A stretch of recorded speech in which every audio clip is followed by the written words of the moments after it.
Hi, I'm Maud Mosley. My pronouns are they, them, and welcome back to Tunes Tuesday, a weekly series where I sit down with queer, 2S LGBTQ plus musicians and bands to talk to them about their music, their experiences, and so much more. Today, I am joined by Montreal-based comedian and singer Tranna Wintour. Thank you so much for Hi. joining me here today. Would you like to introduce yourself?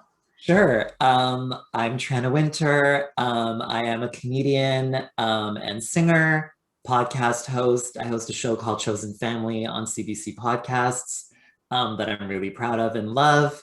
And I think when it comes to creativity and the work that I do in the arts, I really see myself as a performer first and foremost. And I think in performing, I'm able to really bring all of the elements together, like music and comedy and even aspects of hosting.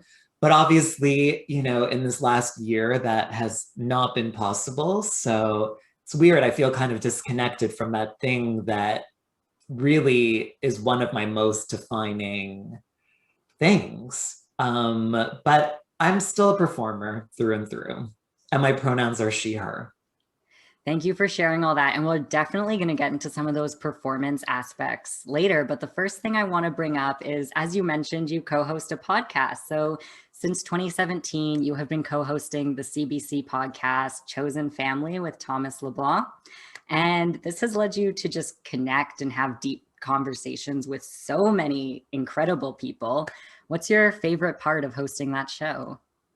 Well, it's those conversations. Like, I think it's such a blessing to be able to have these like really deep conversations with people that I never thought I would ever get to talk to. Like, one that really stands out for me is Margaret Cho from our second season. And Margaret is like a trailblazing comedian and musician too.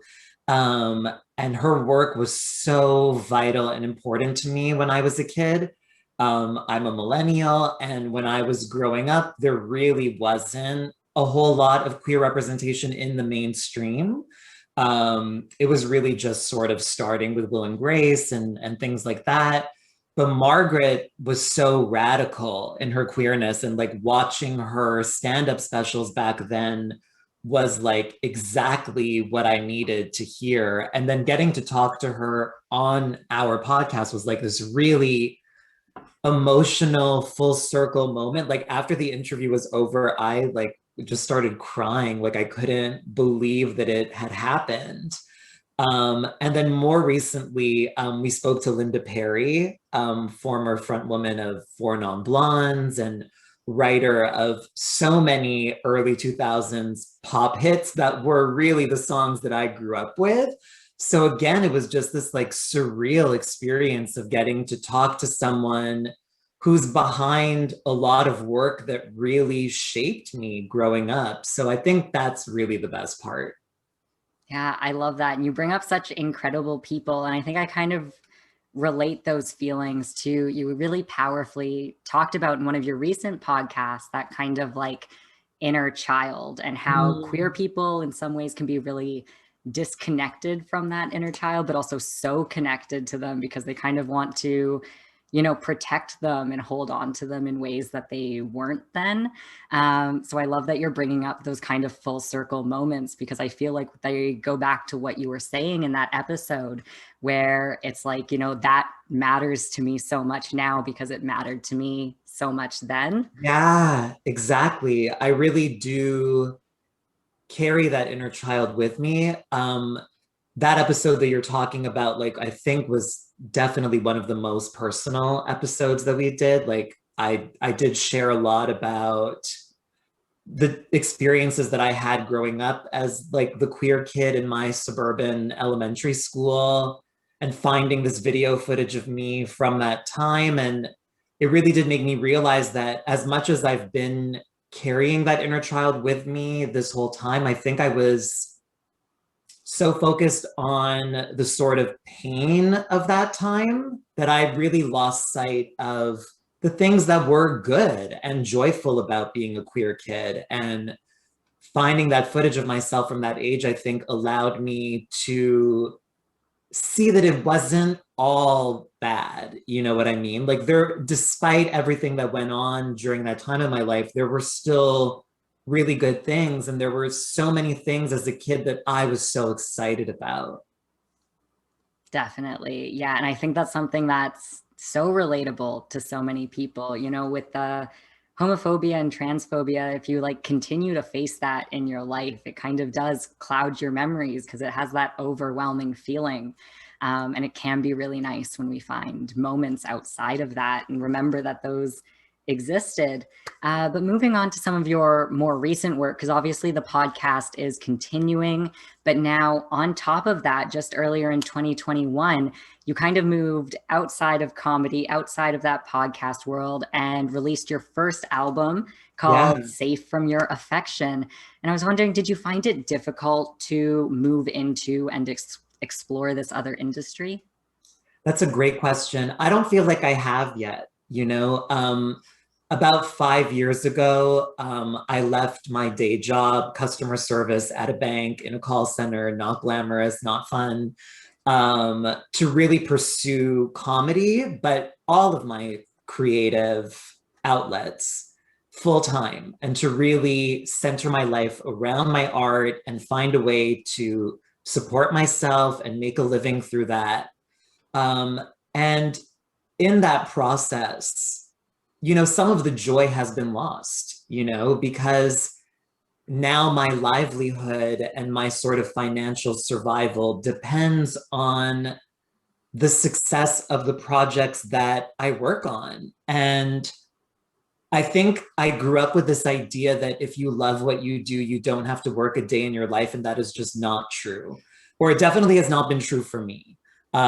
Because since repositioning or reorganizing my life around this new way of making a living, like it's just been so stressful and so much work and rewarding and worth it. And I wouldn't change a thing. But again, it has sucked out some of the joy that came with these creative endeavors. And so for this music project, for my album, there's a part of me that really wants to allow this project to remain joyful, you know, because with comedy, with the podcast, with almost everything else that I work on, it's this like industry hustle, you know, getting noticed, getting the work out there. And I think that's where the loss of joy occurs. And so when it comes to the music that I'm doing, there's a part of me that wants to just allow it to exist without having to get involved in all the industry stuff. Because I feel like I need an artistic outlet in my life to sort of remain untouched by all of that other shit, you know, because all of my other creative stuff is related to the industry and making a living. Yeah, I really love that you mentioned that because I do think a lot of people do have that idea that like certain work doesn't feel like work. And it's like, no, you can still burn out, you can still get Yeah, exhausted, as you mentioned. And especially when it comes to creative work, I feel like people outside of creative industries are especially not understanding about yeah, that because they think like, oh, you get to have fun for a living, you get to play for a living, you get to make jokes for a living. You know, why are you so stressed out? exactly. And that's definitely, you know, not a full picture of what's going on. So I really like that you're kind of finding ways to continue to find joy in this certain aspect of it, especially because I feel like now more than ever is, you know, we're putting pressure on so many people that you like every hobby has to be monetized or it Exactly. doesn't have value and you shouldn't do it. And what's its purpose? Where is its meaning? And, you know, it's so hard to move away from that mindset that's kind of overwhelming all of us at this point. Exactly. And I think like that's sort of where I'm at now with like the release of the album. Also, the plans for the release got so derailed by COVID.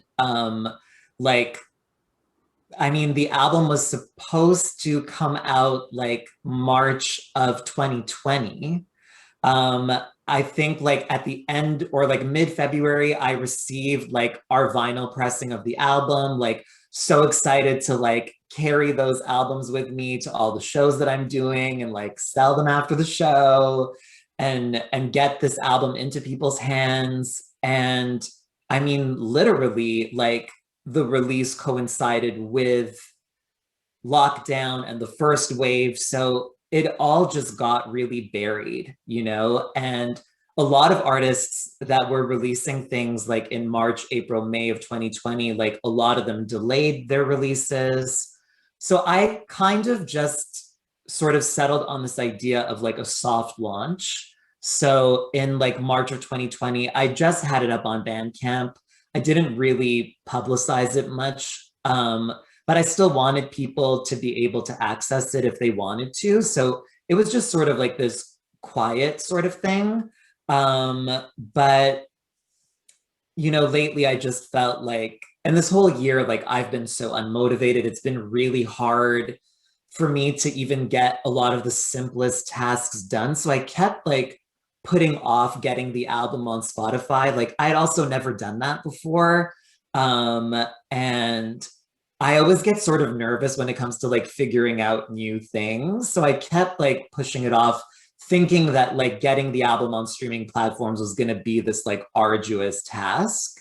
But I use this thing called DistroKid that was suggested to me, and you just sort of upload everything and it puts it up wherever it needs to be. And it ended up being really easy. So I think of this now as like the official release. Like obviously we all know that the way that most people consume music now is on the streaming platforms. So now that that's done, now that the album is available wherever people stream, now it feels like, okay, it's released, it's officially out in the world. But again, I think I'm still approaching it as a just sort of soft release, like just sort of letting it exist in the world, and whoever wants to listen can. It's easily accessible now. Um, you know, I think right now my biggest struggle is that I really want people to listen to it. You know, like I do want this to connect with the most amount of people possible, but I also can't really bear the idea of like promoting it and like getting into all that industry stuff that we were talking about a moment ago. Like, I don't know how much of that I have in me right now. So it's Absolutely. like, how do you get people to find out about it if you're not willing to do that sort of promotional hustle stuff? And that balance is so hard. And I mean, I'm so glad you brought that up because I was even seeing you kind of speak to that on social media, you know, talking about that honest grief that is kind of surrounding releasing this album during a Yeah. pandemic, because there's so much that, you know, that surrounds an album release that you haven't been able to do. And particularly around your first album, you know, there's these ideas for like putting yourself out there in a way that you maybe haven't before and having that taken away. So I was just wondering, how have you managed that grief, and how have you found ways to continue to celebrate and feel supported in its release outside of that grief? That's such a great question. And it really did feel like a sort of loss because I really never thought I would ever get to make an album, although it's been truly the biggest dream of my life. Like when I was a kid, and I still am completely obsessed with music and the art of the album specifically, you know what I mean? Like I'm still very much like an album person. I want to listen to an album from beginning to end. Like I love having a physical format and holding that in my hands like as I'm listening to an album. So I'm obsessed with all of that. And I think that, I mean, there was a time when I was a kid, I was in the fifth grade. I wrote a few songs that were like really terrible. And I like recorded them by like pressing play and record on my boombox and singing into the speaker on a blank cassette.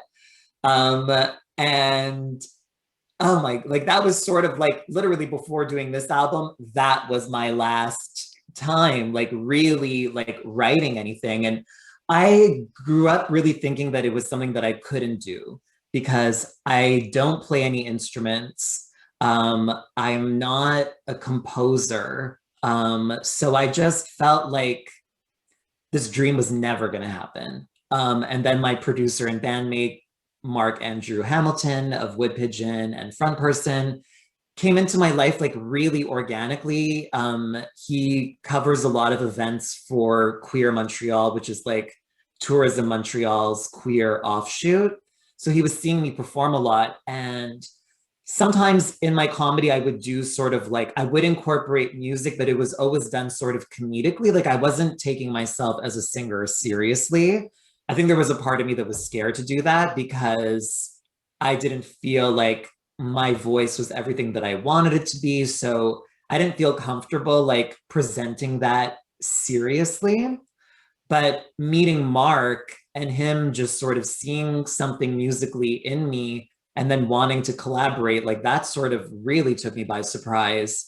And Mark really taught me how to sing, like how to control my voice in the ways that I wanted to and how to sound the way that I want to sound. And it was such a transformative and incredible experience. And it all just snowballed really organically. And I felt like I can't write a song. And he kept pushing me to like write these lyrics. And I'm so glad that he did push me. So this is a long way of saying that I never thought that I would get to do this. And then finally, this dream comes true. The music is like, I remember when we would be in the studio and we'd finish a song and then we just lay on the ground in the dark and listen to it on these like big speakers. And like, I swear, like, I just couldn't believe it. I'm like, I can't believe that that's me. I can't believe that we just made that. And I was so excited to share that. And then to not be able to share it, yeah, definitely felt like a loss. I don't know if I necessarily grieved it, because I think, I don't know, early on in the pandemic, like especially as a performer, there was just so much that I had to accept because there's no way around it. Like the situation is what it is. I'm not the only one, obviously. So like what good is it really going to do to be sad about it? Although I was still sad about it. But I think the thing that allowed me to sort of not dwell too much in that sadness is just that like I really am so proud of this music. And to me, just the fact that it exists is almost enough, you know, like because again, I never thought that I'd get to do it. So I think that the gratitude that I even got to make this sort of surpassed the grief and the sadness.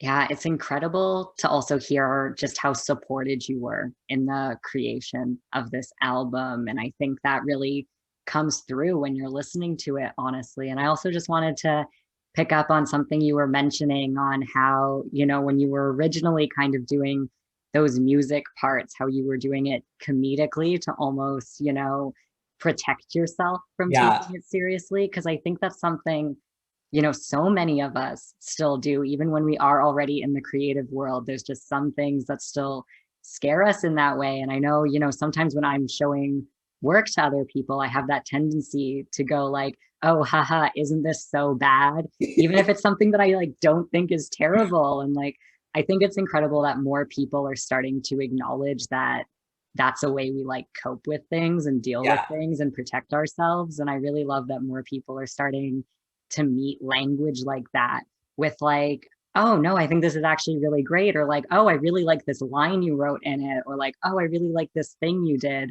So I think it's really incredible that you bring that up because I still think that's a really vulnerable area for people who It are. is. And I remember so when Mark and I first started collaborating, it was really for live shows. So the first thing that we did together, which is the first track on the album, was a cover. Well, it's the first track on the Bandcamp version of the album. There were some tracks that I couldn't get on Spotify because of like legal stuff. One of those songs that I couldn't get on Spotify is a cover that we did of Lana Del Rey's Summertime Sadness, which we mashed up with Bananarama's Cruel Summer. So because of that mashup, like there was just no way to get the rights to put that on Spotify, but it's on the vinyl and it's on the Bandcamp version. But it was the first thing that we really put that together to do it live.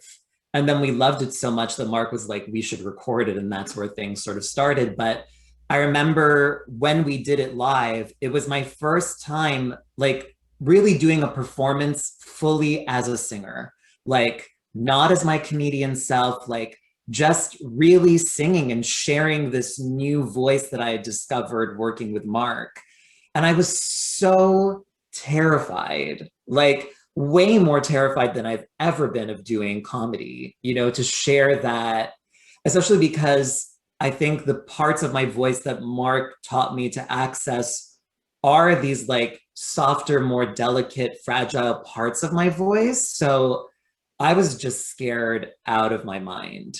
Um, and I think it's hard when you are a comedian and everything that you've done up until that point has been about making people laugh. And then now it's like you want to be taken sort of seriously. It's daunting. It kind of reminds me of Joan Rivers, who obviously is a legendary comedian, but she felt that way about her acting. Like she really felt like she was a serious actress, but she kind of knew that she'd never get treated as one because of comedy. But I think that for me, what makes it sort of different is that like when I get to do like my solo shows, where I'm not like part of a lineup, like where I'm really just doing my thing, like my favorite thing to do is to blend comedy and music, and in an hour, like make an audience laugh, but also move them on an emotional level. Like I like things that are varied. I want to take my audience to like lots of different places. So I think for me, the marriage of music and comedy has been a really natural one for me. And I do think that the people who enjoy what I do, like they get it. And there's not this like switch that they need to turn on and off. Like they come hand in hand.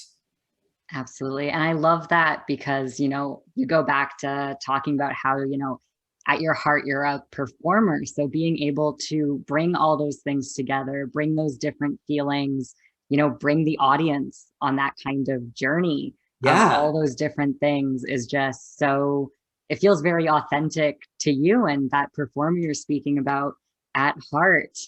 Yeah, definitely. And I think, like I knew that I could make people laugh. So even when I was doing like these more comedic musical things, like it's still part of that. Like, so it wasn't really a challenge, you know what I mean? It wasn't necessarily anything new for me.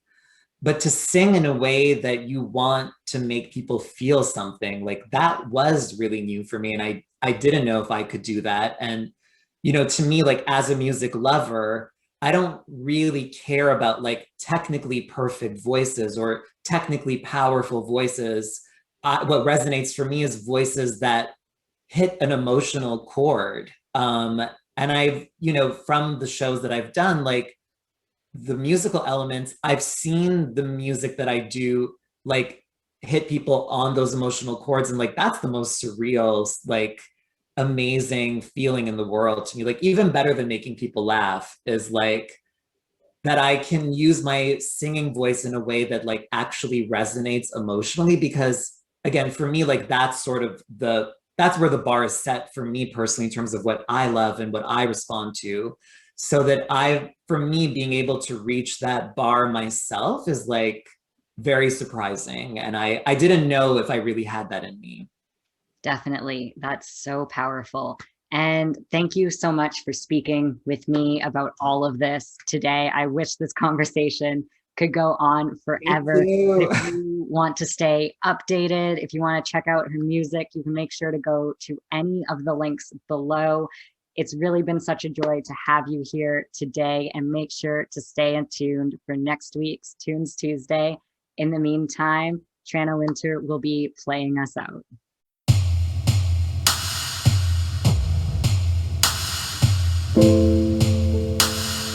Everyone's happier